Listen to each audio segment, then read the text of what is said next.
Olá, começa agora o programa Trabalhador em Foco. Esse programa que é uma realização do Movimento Sindical de Petrópolis, através da união de diversos sindicatos que fazem com que eu tenha a oportunidade de levar para você de casa informações precisas e relevantes sobre o dia a dia de todos nós trabalhadores.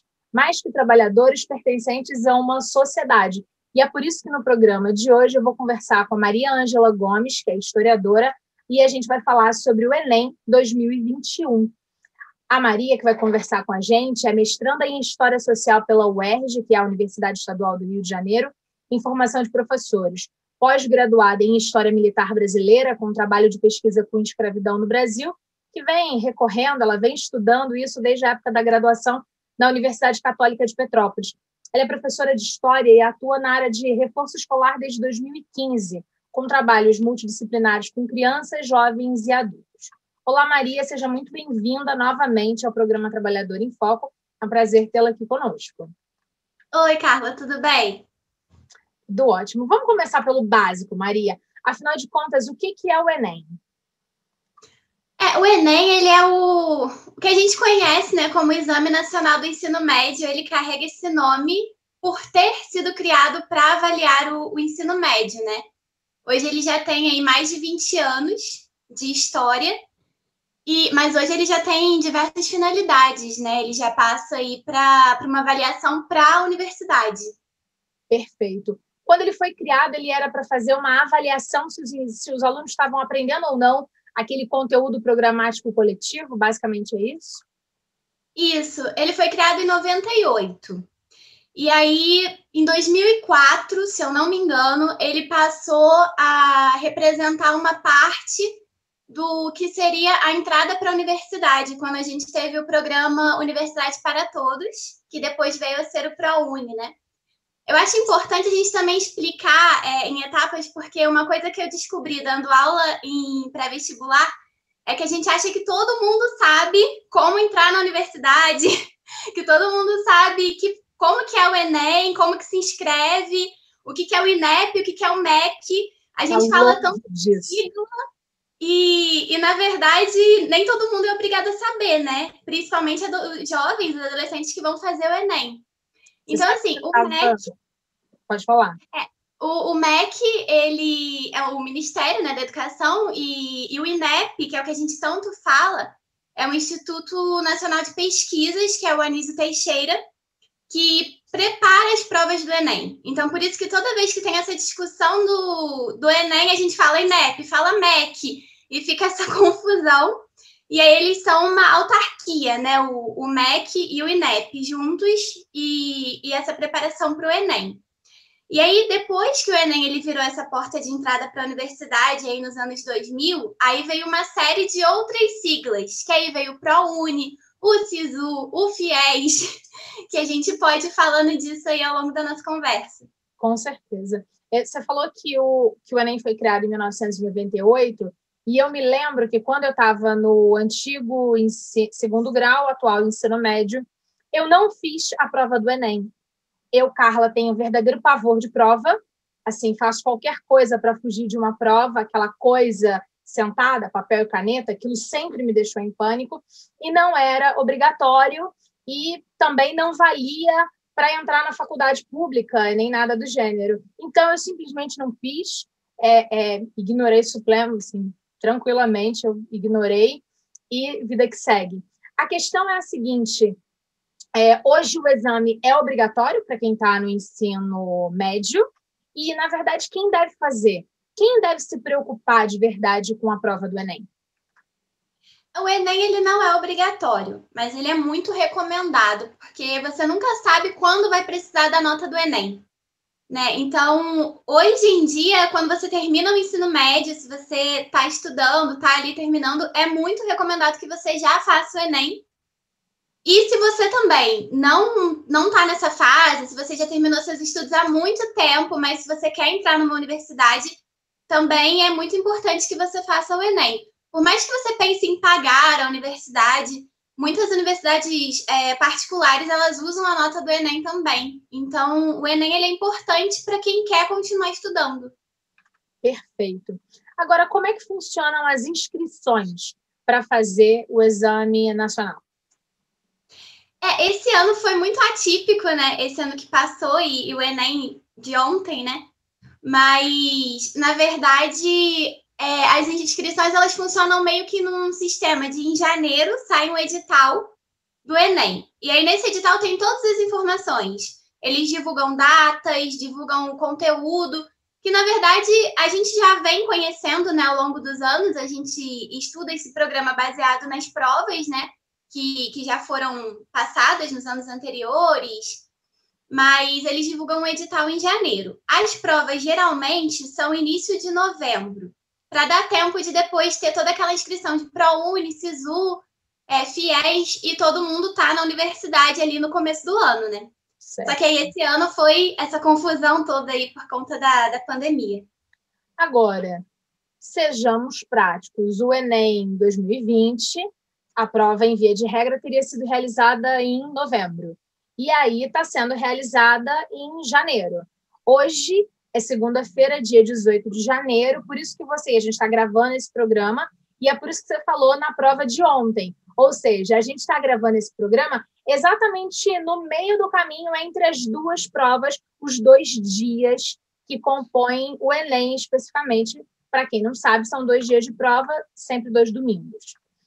A questão agora é a seguinte, Maria, nesse contexto de novembro e janeiro, para você que é professora e historiadora, fez alguma diferença esses 3 meses? Faz alguma diferença? 3 meses nada, 2, ainda fiz conta errada. Olha, para ser sincera, eu acho que a prova em janeiro, ela fez muita diferença, lógico, né, na vida programática de muitos alunos, mas porque também foi um ano muito atípico, foi um ano que os alunos não estavam em sala de aula, foi um ano que a escola pública foi muito afetada. E o INEP, ele fez uma pesquisa, o INEP, o MEC, eles fizeram uma pesquisa de quando os alunos preferiam fazer a prova em 2021. A prova do Enem de 2020, no caso, né? Certo. E a pesquisa deu o resultado para abril. Só que ignoraram o resultado e fizeram a prova em janeiro. Aí, com a justificativa de que outros vestibulares, como, por exemplo, a USP, que é um vestibular muito grande do Brasil, eles não iriam aguardar o resultado do MEC. Eles iriam fazer o vestibular deles em janeiro, para não perder o primeiro semestre, né? Sim. Então, a prova em abril seria a anulação do primeiro semestre. Contudo, não tinha muito o que se fazer, não é? Eu acho que a prova em novembro era inviável, a prova em janeiro foi inviável, porque, enfim, a gente pode falar mais para frente de todos os problemas que aconteceram nessa primeira prova, né? E de todas as não explicações que ficaram por conta do governo, né? Certo. Fora a abstenção, né? Desculpa, não entendi essa última fala. Fora a abstenção de alunos desse primeiro domingo. Abstenção. Então, vamos pela primeira coisa. Quando você diz que foi feita uma pesquisa, você está me dizendo categoricamente que o governo federal, através do MEC e do INEP, fez uma pesquisa com os alunos para perguntar o que vocês querem? E aí o resultado foi abril. E aí a gente que entende democracia, quando você pergunta, em via de regra, é para você aceitar isso. E aí a gente está falando de um primeiro momento em que houve um pseudo-plebiscito, né?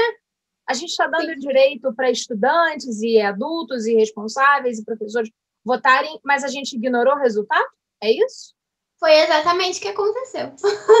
Como historiadora, o que isso significa para você? Me sinto uma palhaça. Acho que como muitos professores e muitos alunos.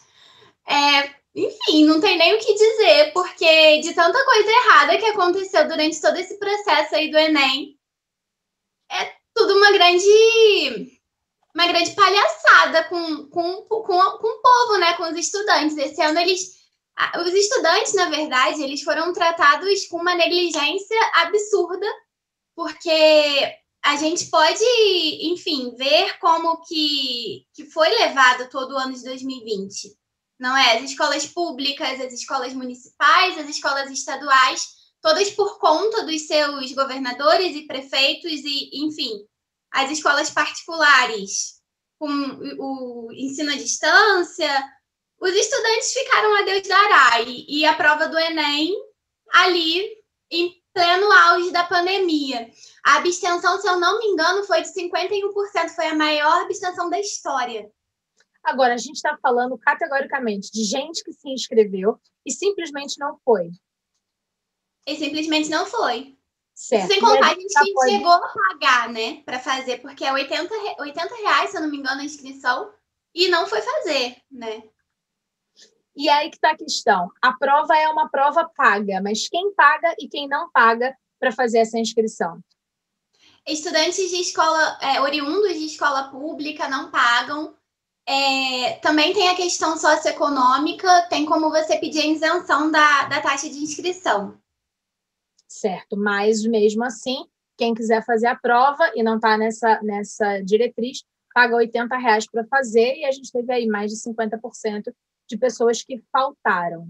A gente estava falando de como é utilizado o resultado da prova, e aí você estava falando a respeito do ingresso nas universidades. Você pode explicar um pouco melhor para a gente essa questão?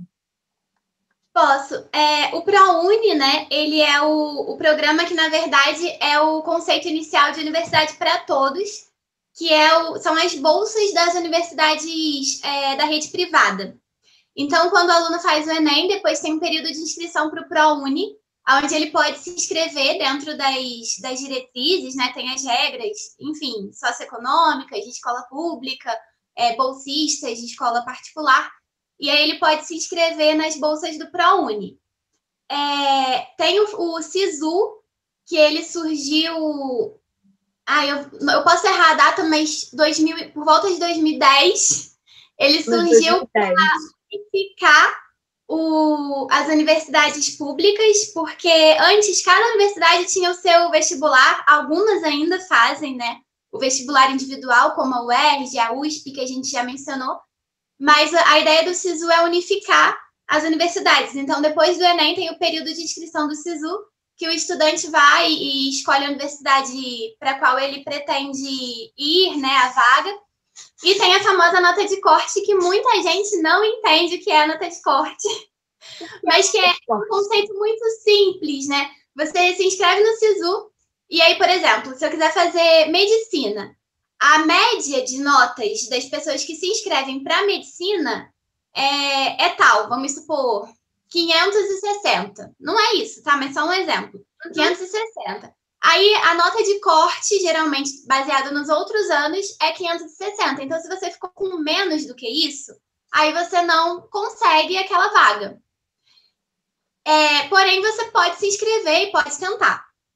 Mas se outros alunos forem se inscrevendo, aí você vai sendo cortado, por isso que chama nota de corte. Você vai saindo da quantidade de vagas. Mas você pode trocar, pode escolher outro curso, outra universidade, outro lugar, outra cidade, enfim. E é isso que acontece no SISU, né? A loucura do SISU. E hoje a gente também tem o FIES, que desde 2015 ele também exige a nota do Enem, que é o financiamento, né, para as universidades. Maravilha. Então, na verdade, a prova do Enem é realmente muito importante, principalmente para o aluno da rede pública, que, em via de regra, não tem recursos para custear uma mensalidade em universidade particular. Agora, já que se trata... Eu esqueci de falar uma coisa que também pouquíssima gente sabe, que tem 6 universidades, ainda devem ser 6, porque mudou tanta coisa, né, em 2020. Mas, assim, pelo que eu me lembro que eu dava aula ainda em final de 2019, eram 6 universidades em Portugal que utilizam a nota do Enem também. Então, dá para se inscrever até em Portugal com a nota do Enem. Lógico que, sim, tem todo o custo, né, de você mudar de país, de você ir para a Europa. Sim. Mas é uma coisa que pouca gente sabe, assim, que o Enem ele é muito grande, né? A universidade seria uma universidade gratuita, e aí é uma questão de estrutura, que, em via de regra, a universidade pública não custeia a estrutura do estudante.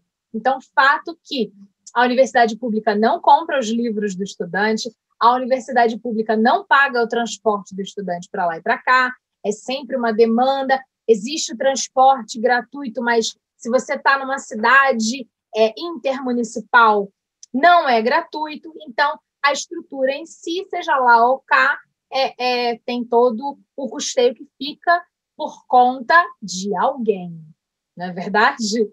Então, é importante a gente pontuar, sim, essa questão da possibilidade de uma universidade no exterior. Agora, Maria, uma questão importante é a gente entender, afinal de contas, que conteúdos que são abordados nessa prova e, junto a isso, eu já te pergunto, como se trata de uma prova única, literalmente, como se fala, do Oiapoque ao Chuí, né? Norte, Nordeste, Sudeste, Sul, Centro-Oeste, nós somos tantos e somos tão diferentes com os nossos regionalismos. É justa uma prova que seja única num país com dimensões continentais?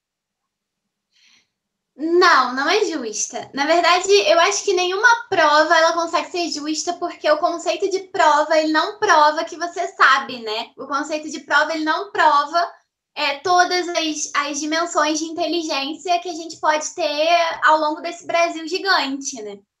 Contudo, a gente não precisa nem falar de regiões, a gente pode falar de coisas muito próximas, né? O cara da favela e o cara da Zona Sul fazendo a prova do Enem e concorrendo à mesma vaga.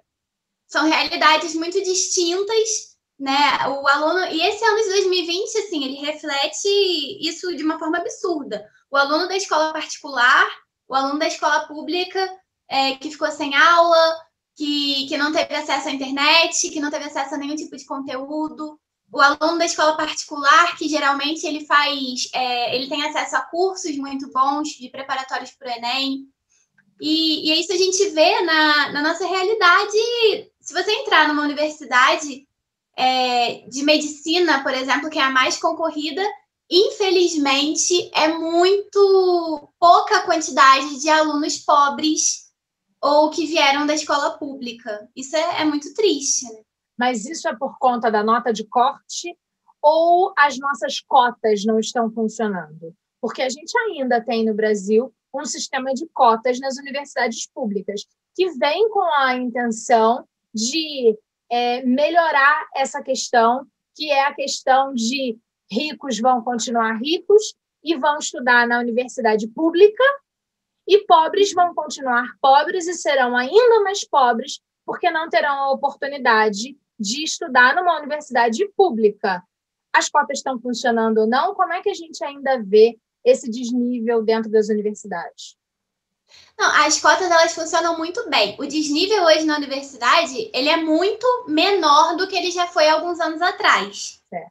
Contudo, a questão do acesso mesmo, a questão da realidade, porque a gente precisa falar também sobre uma questão de trabalho, uma questão de realidade familiar, uma questão de acesso a horas de estudo.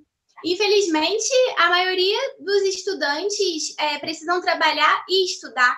E você não pode deixar de trabalhar para estudar e se dedicar integralmente a uma faculdade. Então, assim, as cotas, elas funcionam muito bem, elas precisam, inclusive, crescer no Brasil, precisam ser mais bem interpretadas, a gente precisa falar muito mais de cota e é extremamente necessário. Porém, a realidade, para a gente alcançar um nível social equiparável, a gente ainda está um pouco longe.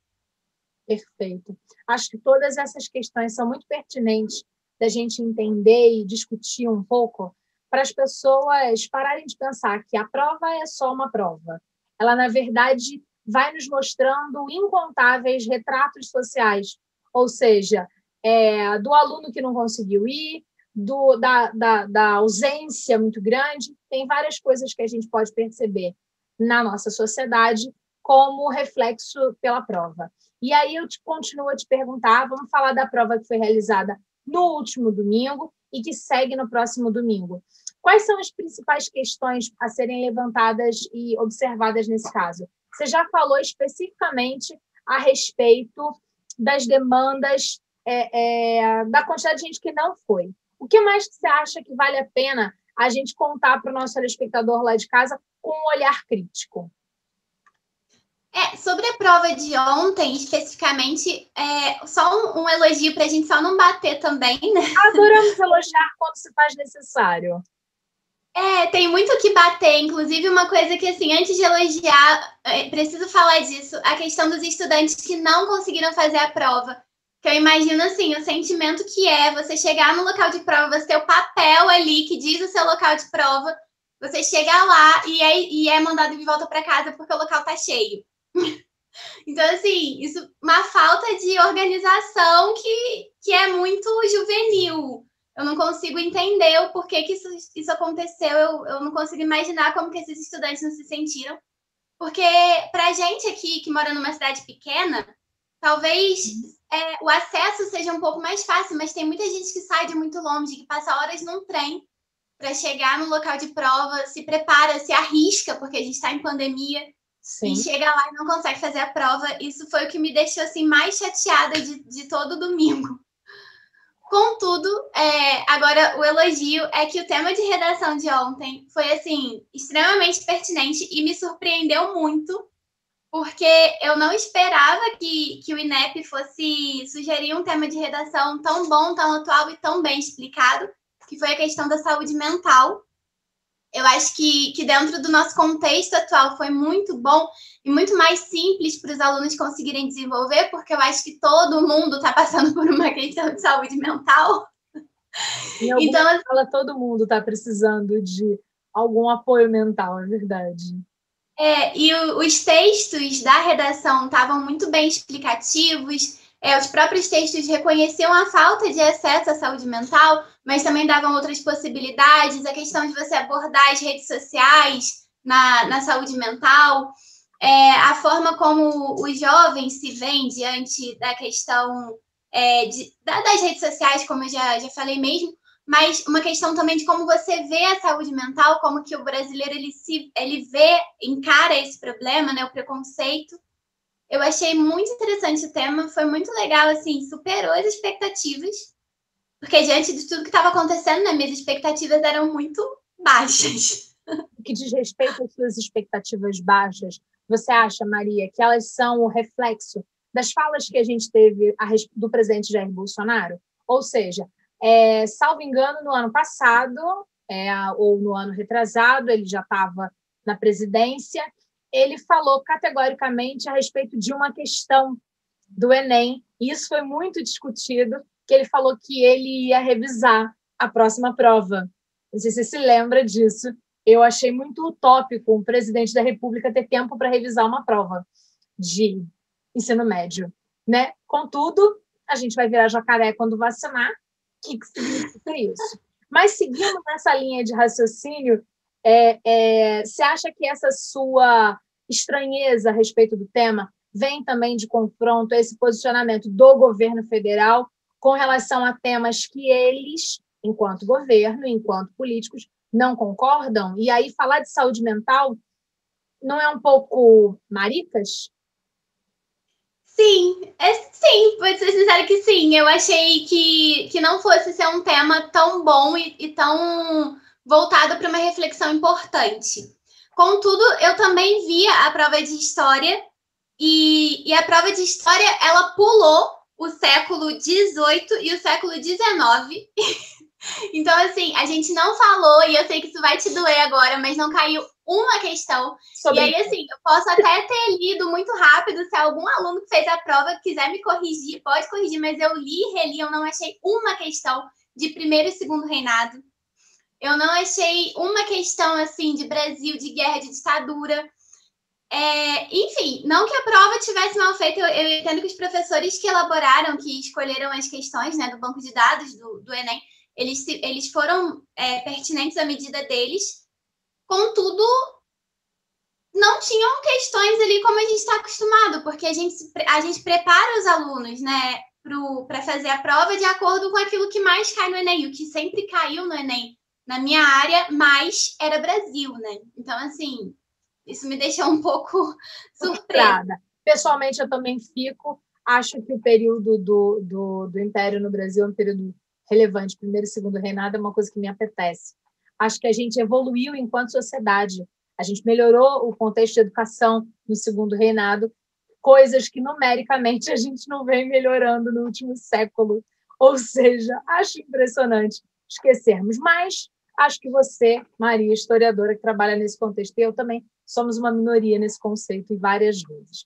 Agora, para finalizar o nosso bate-papo de hoje, para te dar um fatality, digamos assim, afinal de contas, com essa prova sendo realizada em janeiro, com a gente ter tido uma quebra no que se diz democracia, ou seja, pergunto para os estudantes quando eles querem fazer a prova, eles me respondem em abril, e eu faço mesmo assim em janeiro, e aí eu posso dizer que isso não é nada democrático.